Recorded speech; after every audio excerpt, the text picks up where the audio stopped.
Bonjour à tous, alors aujourd'hui, vous vous en doutez, on va continuer dans le projet de film d'animation. Alors, maintenant que vous avez votre histoire, grâce au storyboard, maintenant que vous avez trouvé votre histoire, il va falloir la mettre en scène. Et pour cela, il va falloir choisir quelle technique vous allez utiliser. Alors pour cela, il y a plusieurs choix possibles. Premièrement, vous pouvez faire votre personnage en volume, c'est-à-dire soit en pâte à modeler, soit un Lego, un Playmobil, un personnage existant déjà. Ok. Donc, vous allez avoir votre personnage en volume. D'accord. Petit personnage. Voilà. Vous allez avoir un personnage. Ce personnage, il va falloir le mettre dans un décor.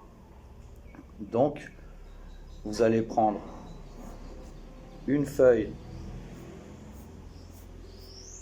qui va servir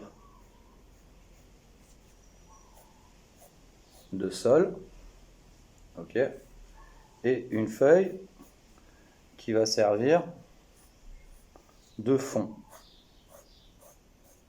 Ok, donc sur la feuille qui va servir de fond, vous allez par exemple dessiner, peindre, je sais pas moi, par exemple une maison, ok, avec tout ce qu'il va y avoir de vertical, c'est-à-dire les arbres, etc. Sur celle qui sert de sol, alors par exemple un chemin qui va jusqu'à la maison, etc. Et peindre en vert, par exemple, ou ce que sais-je. Donc ça, c'est la première version. Bien sûr, si vous voulez que le décor soit plus grand, vous pouvez ajouter des feuilles. Au lieu de faire une seule feuille, vous pouvez mettre deux feuilles dans le fond et deux feuilles pour le sol. Et ainsi de suite. Vous pouvez en mettre une troisième si le cœur vous en dit. Plus vous aurez de feuilles, plus votre surface sera grand, plus votre décor sera grand, plus vous aurez de possibilités pour filmer, d'accord? Plus vous aurez d'espace, donc de possibilités. Et là, à ce moment-là, votre personnage ou vos personnages se déplaceront dans ce décor. Donc ça, c'est la technique avec des personnages en volume. Voilà, donc à ce moment-là, vous avez vos personnages en volume, votre décor qui va être peint, d'accord, et votre caméra, bien sûr, qui viendra se placer face à votre décor. Ok, donc ça, hop, petit appareil photo. Voilà. Donc il va filmer vers là. Vous pouvez aussi vous déplacer. Si votre décor est assez grand, vous allez pouvoir avoir plus d'angles avec votre caméra, c'est-à-dire la placer à différents endroits par rapport au décor. Vous pouvez aussi utiliser des personnages en volume et les mettre dans un décor réel. Par exemple, votre jardin peut servir de forêt, ok, une piscine peut servir de mer, etc. Donc à vous de réfléchir à quelle est la meilleure solution par rapport à votre idée. Deuxièmement, vous avez la possibilité de filmer au sol. C'est-à-dire qu'à ce moment-là, vous pouvez mettre votre feuille sur le sol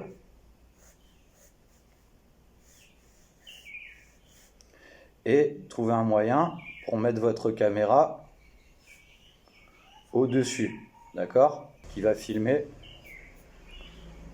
comme ça, d'accord. Donc ça, cette technique va vous permettre d'utiliser du papier découpé, par exemple, de faire votre décor peut-être en collage ou en dessin tout simplement. Donc à ce moment-là, votre décor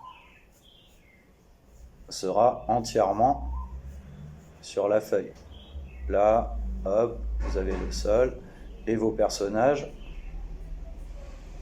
seront à plat. Et vos personnages bougeront comme ça. D'accord?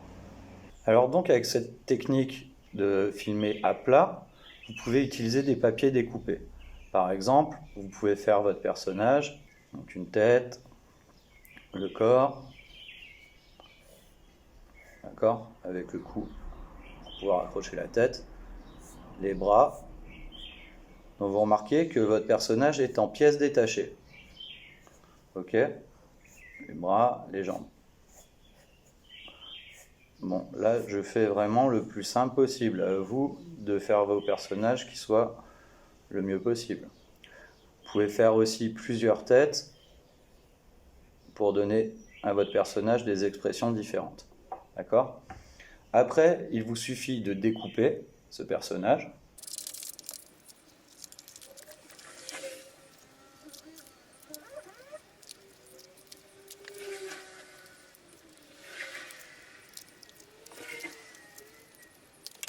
Donc voilà, une fois que le personnage est découpé, il vous suffit d'assembler les différentes parties avec un petit peu de Blue Tack par exemple. Bon, bien sûr, moi j'ai fait juste en noir et blanc pour vous montrer. Vous, ce serait bien que vous coloriez les personnages et que vous leur donniez vraiment le style que vous avez envie de leur donner. D'accord ? Là, c'est vraiment juste pour vous montrer l'idée, la technique. Donc, vous mettez un petit peu de Blue Tack sur les différentes parties et vous assemblez tout ça.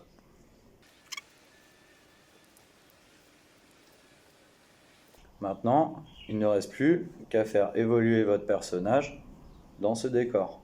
D'accord ? Vous pouvez lui bouger les jambes, vous pouvez bouger les bras, etc.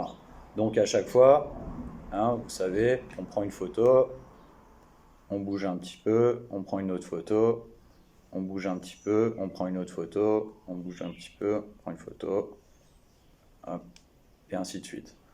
D'accord ? Donc ça, c'est le principe du papier découpé. Donc filmé en vertical. Alors ce que vous pouvez faire, pour caler, par exemple, votre appareil photo de manière à filmer verticalement, vous pouvez prendre, je sais pas, un tabouret, d'accord, mettre votre appareil qui va dépasser un petit peu comme ça, que la caméra dépasse un petit peu, mettre un poids, comme on a déjà fait en classe de toute façon, mettre un poids pour que ça tienne, et mettre votre feuille en dessous par exemple, d'accord ? Donc ça, c'est une technique qui peut marcher. Donc l'appareil, la feuille en bas, voilà. À vous d'être inventif. Après, si vous avez un pied photo, c'est le plus simple. Mais si vous n'avez pas, c'est pas grave. Vous pouvez toujours trouver des solutions. D'accord ? Donc ça, c'est la technique du papier découpé. En troisième possibilité, vous pouvez faire directement en dessin. Alors, c'est ce qu'on va appeler la technique du dessiner-effacer. Vous avez votre feuille, votre appareil calé toujours, donc votre feuille à plat et votre appareil calé verticalement au-dessus. Donc, par exemple, vous allez dessiner, donc vous avez un bonhomme. Si vous voulez le faire bouger, vous allez prendre une photo comme ça, par exemple, effacer son bras et le redessiner un petit peu plus loin. D'accord ? Prendre une photo, effacer et le redessiner un petit peu plus loin. Pareil, une photo, on efface, on le redessine, et ainsi de suite. À ce moment-là, le bras va bouger tout seul quand vous allez mettre lecture. D'accord ? Donc tout fonctionne pareil. Pareil, si vous voulez lui changer d'expression, vous effacez la bouche et vous lui dessinez une autre bouche. Okay ? Si vous voulez faire arriver, je sais pas moi, une petite voiture, dessinez votre voiture, vous l'effacez, c'est le même principe, et on la refait un petit peu plus loin. Ok ? Donc ça, c'est la technique de dessiner, effacer. D'accord ? Donc selon vos besoins dans le film, choisissez la technique qui va être la mieux pour vous. Ok? Donc là, c'est à vous d'être créatif, inventif. Je sais que c'est pas mal de travail. Donc là, aujourd'hui, si vous choisissez le papier découpé ou de le faire en volume, à ce moment-là, vous pouvez juste m'envoyer des photos de vos décors, ok, de vos décors et de vos personnages. Et pour la fois d'après, à ce moment-là, vous filmerez. Si vous faites dessiner, effacer, forcément, vous ne pouvez pas préparer quelque chose. Ou alors, vous pouvez juste m'envoyer votre dessin de base que après vous allez modifier. Donc, j'espère que c'est clair. Je vais vous mettre un lien vers une autre playlist de ma chaîne où vous trouverez des dizaines de vidéos de films d'animation faits par les enfants. Peut-être un ou deux de moi, je ne sais plus. Et donc, voilà, ça pourra peut-être vous inspirer ou en tout cas vous montrer dans le résultat final ce que donnent les techniques que je vous ai montrées là. Bon, étant donné que quand même j'ai conscience que ce que je vous demande n'est vraiment pas facile, vous pouvez déjà vous mettre à plusieurs pour le faire avec vos amis proches que vous voyez de toute façon. Donc ça peut être une solution, vos amis proches ou la famille s'ils ont le temps et l'envie. Il n'y a pas de problème. Sinon, je reste à votre disponibilité, soit par mail, soit si besoin par téléphone, je vous donnerai dans les mails, pour vous aider étape par étape si vous avez des questions ou peut-être trouver des solutions à comment faire telle ou telle chose. D'accord? Moi, tout ce que je vous demande, c'est d'essayer de vous investir dans le projet pour arriver à quelque chose de bien au final. Voilà. En tout cas, j'ai hâte de voir vos productions et j'espère que vous allez vous amuser à le faire en tout cas. À vous de jouer. À bientôt.